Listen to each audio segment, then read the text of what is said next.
चलिए तो हम लोग आप नेक्स्ट पोएम जो पढ़ेंगे वो है फॉर एनी ग्रिगोरी, ठीक है, जिसके राइटर हैं विलियम बटलर ईट्स, जिनको कहते हैं WB ईट्स भी कहते हैं शॉर्टकट, ठीक है। सबसे पहले लेख के बारे में जानेंगे तो विलियम बटलर ईट्स का जन्म 1865 में हुआ और ये एक आयरलैंड के रहने वाले व्यक्ति थे। आयरलैंड समझते हैं, इंग्लैंड के बगल में एक देश है छोटा सा जिसको कहते हैं आयरलैंड, ठीक है। आयरलैंड के निवासी थे। He was educated in London and Dublin and was interested in folklore and mythology. इन्होंने अपनी शिक्षा दीक्षा लंदन और डुबलिन से कंप्लीट की और इनका इंटरेस्ट था, मतलब जितना भी इतिहास होगा ना, इतिहास में जितने भी कहानियां हुई हैं, जो भी मैजिक टाइप के, जो भी मिस्ट्री जो होती है, उसमें इनको बहुत इंटरेस्ट था। क्या मिस्ट्री, जैसे गॉड हो गए, डेविल, लॉर्ड, एंजल, ये सब में बहुत उनको इंटरेस्ट होता था, ठीक है। He won the Nobel prize for literature in 1923 और इनको 1923 में नोबेल प्राइज से नवाजा गया लिटरेचर में और इनकी मृत्यु हुई थी 1939 में। 1939 में इनका सेवा समाप्त हो गया, ओके। और अब हम लोग बात करेंगे जो पोएम है फॉर एनी ग्रिगोरी के बारे में कि the poem is a form dialogue between two people. और ये जो पोएम के अंदर है ना, दो लोग हैं, एक एनी ग्रिगोरी है, एक लड़की है और एक पोएट खुद है, विलियम बटलर, ठीक है।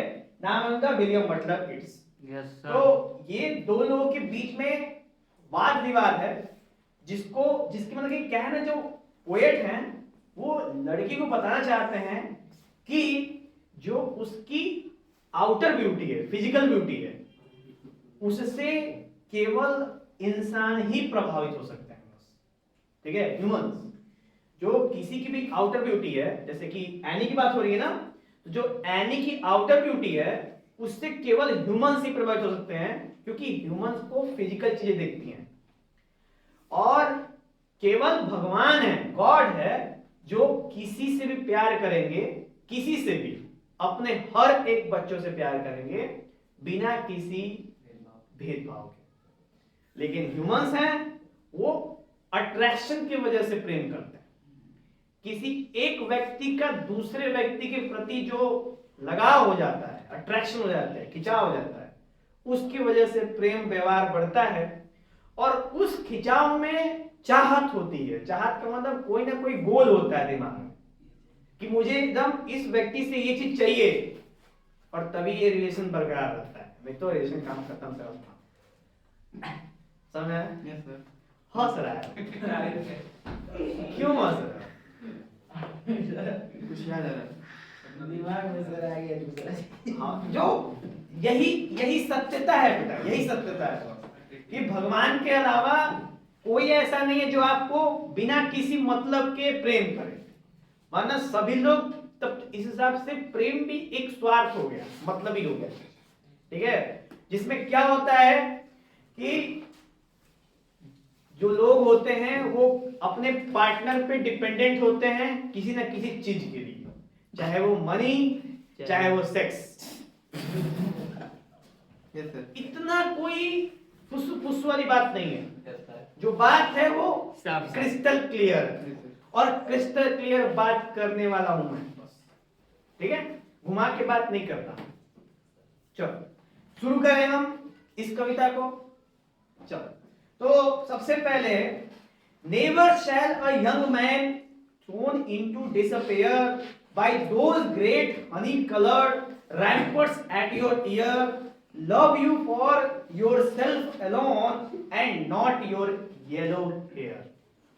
तो इसमें जो पोएट हैं, जो मेल पर्सन है, पोएट WB ईट्स, ये बोलते हैं कि एनी, तुम्हारे जो सिल्की बाल हैं, तुम्हारी ये खतरनाक चाल है, और जो तुमने फैलाया बवाल है,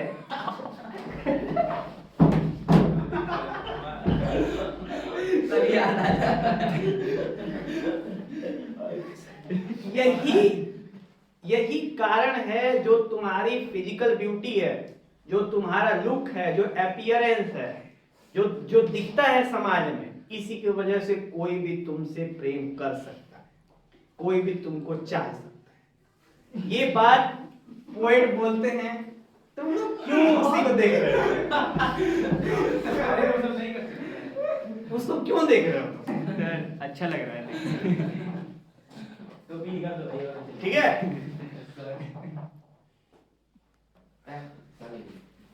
चलिए नेक्स्ट बात करें हम लोग आगे।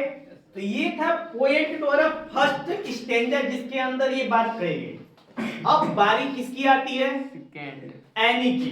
अब एनी भी तो बताएगी कुछ ना कुछ। तो एनी बोलती है, but I can get a hair dye and set such colour there brown और ब्लैक और carrot that young men in despair may love me for myself alone and not my yellow hair। तो इस पे जो any होती है वो बोलती है कि ये जो मेरे बाल हैं हनी कलर के, हनी कलर यानी कि मतलब मधु रंग के जो बाल हैं, आप कहना चाह रहे हो कि इसके वजह से लोग मेरे प्रति आकर्षित होंगे। ठीक है, तो मैं क्या करती हूँ कि मैं अपने बालों का रंग चेंज कर लेती हूँ, ब्लैक कर लूंगी या फिर ब्राउन कर लूंगी या फिर कैरेट रंग कर लूंगी। ठीक है, लेकिन मैं चाहती हूँ कि कोई भी व्यक्ति अगर मुझसे प्रेम करे तो वो मेरे आउटर अपीयरेंस से नहीं करे, वो मेरे इनर ब्यूटी से करे। ये बात कहना चाहती है कौन? एनी। ठीक है, ये एनी की थिंकिंग। तो हम लोग बात करें तीसरा स्टेंजा जिसमें जो कवि हैं विलियम बटलर ईट्स का नंबर आता है। अब वो एनी के बातों का जवाब देते हैं।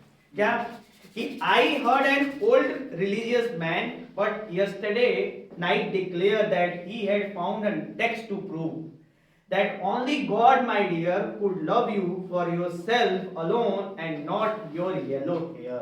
वे जैसा कि हमको पता है कि W.B. Yeats जो पोएट हैं वो माइथोलॉजी में बहुत ज्यादा विश्वास रखते हैं। माइथोलॉजी का मतलब भगवान, देवता, दानव, दैत्य, इन सब में बहुत वो इनका इंटरेस्ट है। तो उन्होंने बताया है कि माय डियर एनी, केवल भगवान है, केवल गॉड है जो तुम्हें माने ब्राउन हेयर, ब्लू आईज पे नहीं मरेंगे।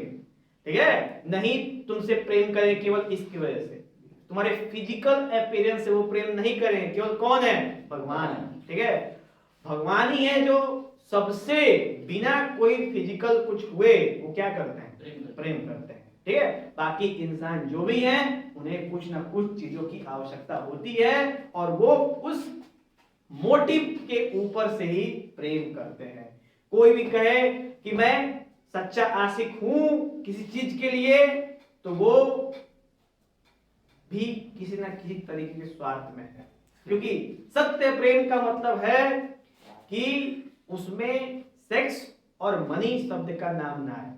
प्रेम शब्द का अर्थ है कि जब वो किसी सामने वाले व्यक्तित्व के बारे में समझता है, उसका नाम सुनता है, तो एक परम अनुभूति हो जिसमें एक जो हमारा सोल है, आत्मा है, और जो उसकी आत्मा है उसका मिलन हो, तब जाके उसको बोलते हैं लोग सत्य प्रेम। ये थी राइटर्स की पूरी कहानी, मेरी जुबानी।